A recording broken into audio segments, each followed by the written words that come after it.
Okay, so this is the verse. तेषामेवानुकम्पार्थम् अज्ञानजं तमः नाशयामि आत्मभावस्तो ज्ञानदीपेन भासता. So in this he said, to show them special mercy, I dwelling in their heart, destroy with the shining lamp of knowledge the darkness born of ignorance. So the further purport I'm reading. The Mayavadi philosophers think that without discriminating one cannot have pure knowledge. For them, this answer is given by the Supreme Lord. Those who are engaged in pure devotional service, even though they may be without sufficient education and even without sufficient knowledge of the Vedic principles, are still held by the Supreme God, as stated in this verse. Yeah. So sometimes a devotee may not have that facility for uh, have that academic knowledge or be able to have that ability to uh, analyze the scriptures, intellectually. He may not have that. He may be a simple person. But in spite of devotee being simple and may not have sufficient scholarly scholarship in Vedas and all that intellectual abilities and all, but it's still a devotee is very easily able to advance in Krishna consciousness and is able to understand the conclusion of all the Vedas, and he is held by the Lord like that.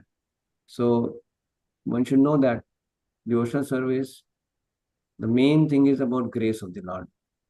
But the grace of the Lord, a devotee is enlightened. It's not by one's efforts intellectually. One may have some intellectual effort and then may want to understand. But that is not the main thing. See, many Gyanis, Mayavadi philosophers, they were Prakashana Saraswati also. He was discussing with all his disciples on Vedas. And he was even thinking Chaitanya Mahaprabhu should also sit and discuss Vedanta. And they keep discussing whole day. So, but it's very dry. Why? Because such kind of discussion of the Vedic scriptures or Vedanta will not lead to understanding of the scriptures until unless one is not blessed by the Lord. So in devotional service, we are enlightened not by information, not by our intellectual ability to grasp the subject matter of the Vedas, Bhagavad Gita, Bhagavatam, anything. Actually, we will be truly enlightened if we are able to receive the mercy of the Lord. Then only we can be. And how to receive the mercy of the Lord? When we are following Guru Sadhu Shastra, especially when we are taking shelter of a bona fide spiritual master, and we are serving the spiritual master and the devotees. So then the service that leads to our receiving mercy, and then that mercy will help us to be able to get enlightened like that. So like when we are reading also, or when we are hearing a lecture, it's an act of submission to a pure devotee. It's an act of submission to the Supreme Lord. And that's how we submit to Krishna and Guru. So then, because of the sincere submission, sincere surrender, when we are blessed by the Supreme Lord, then we can understand Vedic literatures. When we can understand the conclusions of the Vedas, like that. So, we have seen in Krishna consciousness, the intellectual ability does not have any connection with our being enlightened or not enlightened. It doesn't have any connection. Somebody may be very intellectually stout, may not have any understanding of the scriptures. Conclusive understanding he may not have. Somebody may be very, not so intellectually strong and all. But it's still, he also may not be so spiritually elevated or advanced, or he may not have understanding of the scriptures properly. And somebody may be intellectually strong and he may still be very much having conclusions of all the Vedas, and he may be very pure devotee, very humble and sincere. And somebody may be intellectually not strong, but he can be still a devotee also. So there is no connection. So what in devotional service is required is the sincere submission to Guru Parampara. That is required, like that. So like if you see Ishwarpuri, he served his spiritual master. And then he was blessed by Madhvin Puri. And because of that blessing, Ishwarpuri had disciple like Chaitanya Mahaprabhu, you can see. Same way Ramchandra Puri, he criticized his spiritual master. He offended his spiritual master. And even though he was a great sannyasi, but he was devoid of any good qualities, you can see. So we in Krishna consciousness always know that our progress in Krishna consciousness depends upon the degree we please the spiritual master, to degree we please Krishna, to degree we please the Vaishnavas. This is how we make advancement in Krishna consciousness. That is not some kind of uh, efforts like how in materialistic world people put efforts. They have a lot of that idea that how I can get things based on my endeavor, my efforts. So our whole effort in Krishna consciousness is not like that, but it's actually the effort is all to please Guru and Krishna. And for that, what is required is sincerity, not the resources, not the facilities, not the abilities. We need sincerity. Krishna consciousness demands sincerity, not our ability, skill, talent. Yes, if you have all that, you can use it in Krishna service. That is good. But the point is that's not the requirement. That's not the qualification. What is needed is sincerity. Somebody sincere can please the Supreme Lord very easily. Like Gajendra, he's pleased the Supreme Lord just by offering flowers in helpless situation. Golaksha Sridhar, he was simply chanting and remembering the Lord. And he pleased the Supreme Lord. He was completely beggar.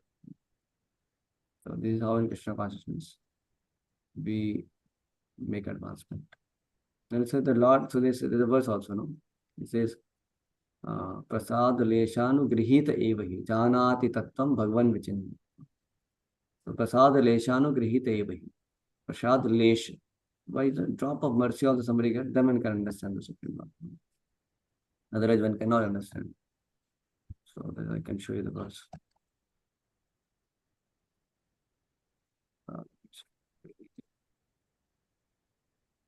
Janati Tattvam, Janati.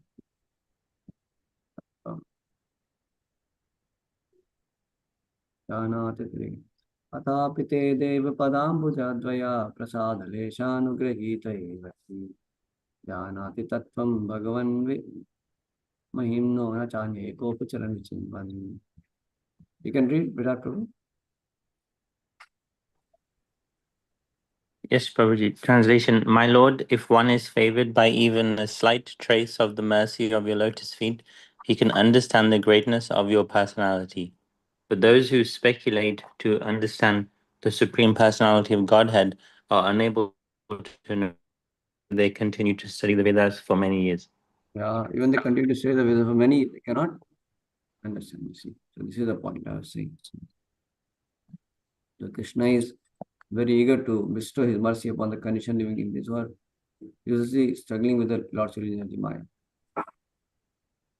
So it says, conditions will struggle for happiness, to some gratification, for knowledge, through mental expectation. Both processes ultimately bring him to a morose and hopeless condition. The conditions of surrenders to the lotus feet of the Lord thus requires even a trace of his causeless mercy, while the whole situation is changed. And the living entity can begin his real life of bliss and knowledge in Krishna consciousness. So we should be always aspiring the mercy of Hari Guru Vaishnava. And for that we need humility and sincerity. Then we can make progress in Krishna consciousness. Yeah, and that was Raga Dvesh Vimuktastu Vishyan Indrasyan Atma Shivadhe Atma Sadhamadikachiti. So to receive the mercy of the Lord is to do something, to please the Lord. So the intention of devotee should be to please the Lord, but he has to do something. Some action should be also there. So what action should be there? That is the verse is saying. Raga Dvesha Vimuktastu Vishyan Indrasyan Atma Shivadhe Atma. One should control his mind and senses as per vidhi, as per the Shastra scriptures, as per the injunction. That means one should follow the injunction of the scriptures, which are the words of the Lord, order of the Lord. One should follow the instructions of the spiritual master with the intention to please the spiritual master. So Atma Vashya Vidhe Atma Prasadam, and that's how you attain mercy. So action plus intention equals to mercy. Like that. Mercy will come. It's causeless. But Lord is inclined to give mercy, so you get it. So, but we should have sincere intention and should have efforts to follow the instructions. So when we have sincere efforts to follow, the rules and regulations in Krishna consciousness, like we have chanting Hare Krishna, do's and don'ts we do. So this is a way we get mercy. But it's not mechanical way, just we do our do's and don'ts, chanting and reading and following the principle. Intention should be to please Guru, to please Krishna. That's how we get mercy. And that mercy will help us to be able to get purity. That purity means no cravings and only having desires to please and serve the Lord more and more. This is how we receive the mercy. So this is the outcome of the mercy. So I'll pause here. Any reflection anybody has?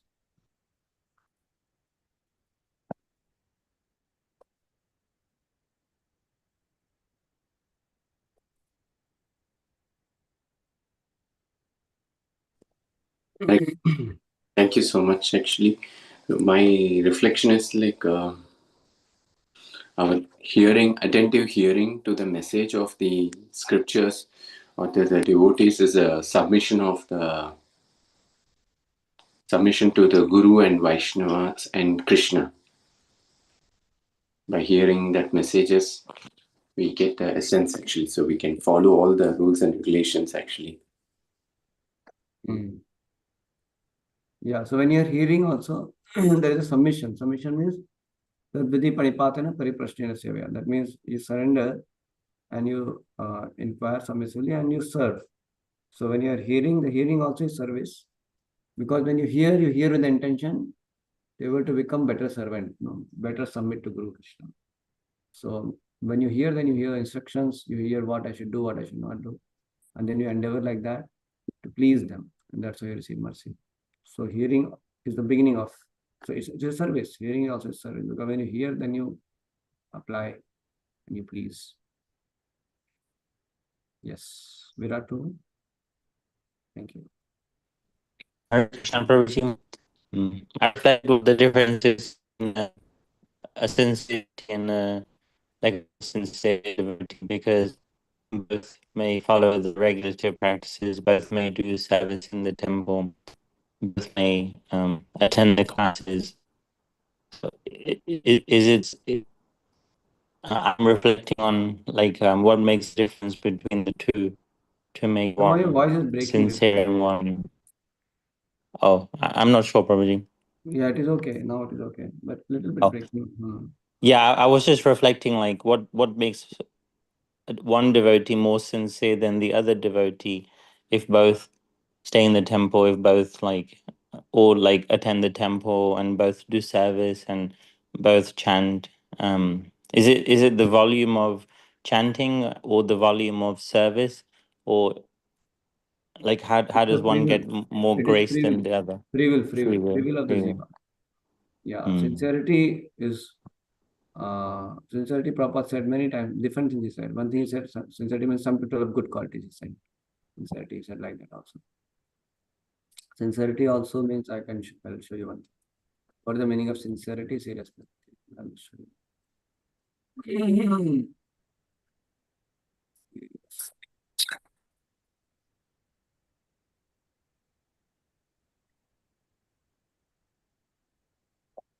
Yeah, I'm opening this.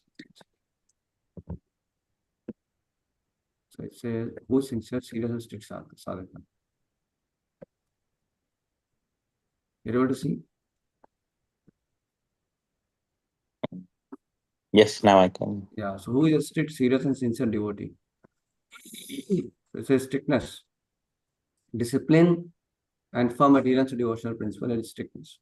Sincerity, devotion from the heart without duplicity or show. Sincere. Seriousness, treating devotion as life's ultimate priority.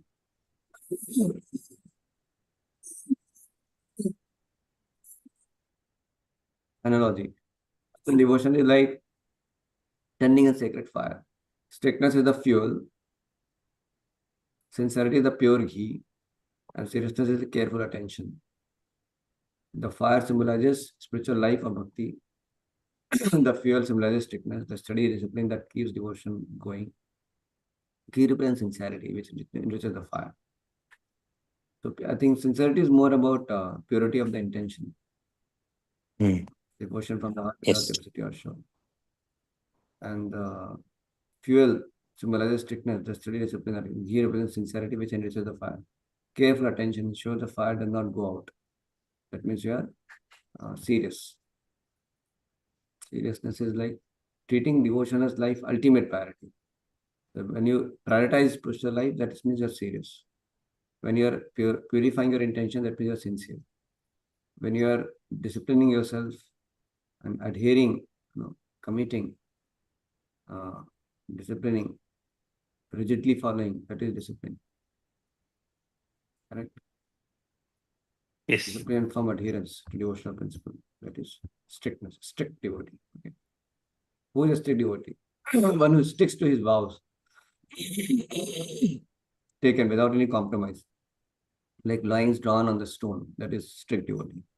Raghunath Das Goswami, monkey who took Ekadashi vow not to eat. That is not strict.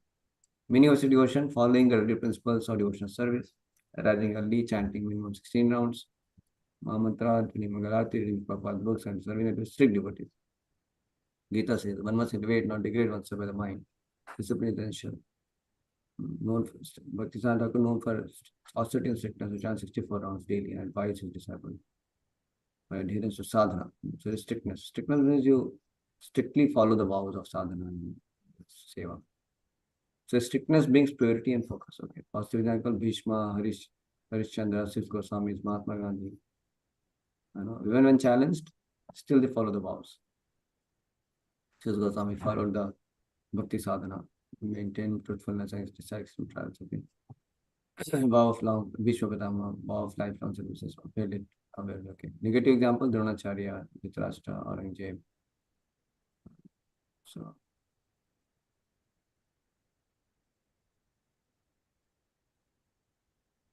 So this is being they are strictly allowed to throne even when it meant doing the. So this is wrong strictness, wrong kinds of strictness they show. That is wrong example. So serious devotee. Even there are temptations, distractions, calamities, he does not turn back from his resolve to surrender to Krishna. That is serious.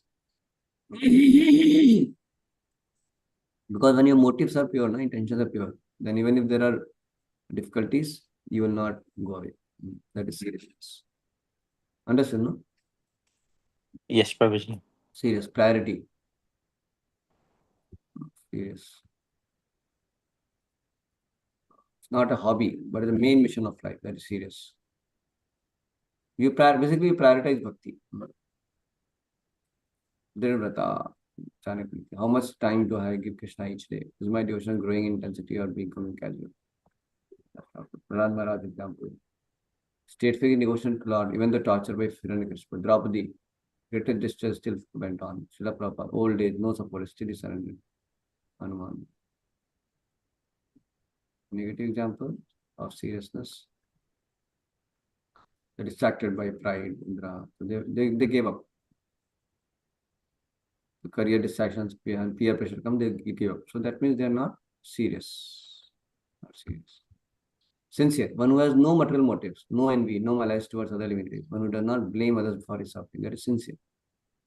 Sincere means genuinely desiring to please Krishna, even if you are not perfect. Krishna does not see your success, he sees your sincerity. Genuinely desiring to please. So intentions basically. Our purity of our desires.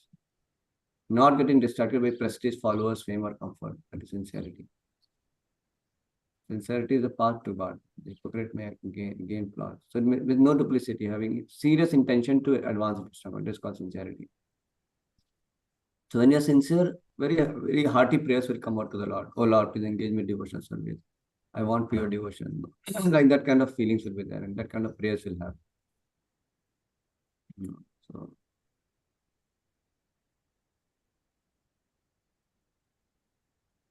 you can cover it some other time. Okay? Give some clue to you. Yeah, that was really good. I can share the Perfect. document. Oh, yeah. Thank you, Prabhuji. You can just put in the chat maybe.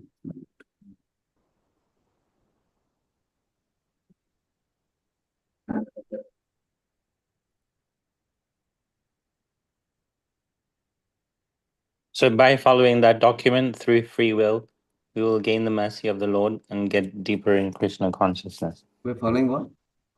So by following that document through our free will, we will get a higher chance to gain the mercy of the Lord and get deeper in our Krishna consciousness. Yeah, correct. Yes, because ultimately path of bhakti is a path of grace. But for that, we have to be serious and sincere devotee. Correct, no? Yes. Yeah, okay, I will send it in a group maybe. Thank you, Shri Prabhupada. Hare Krishna.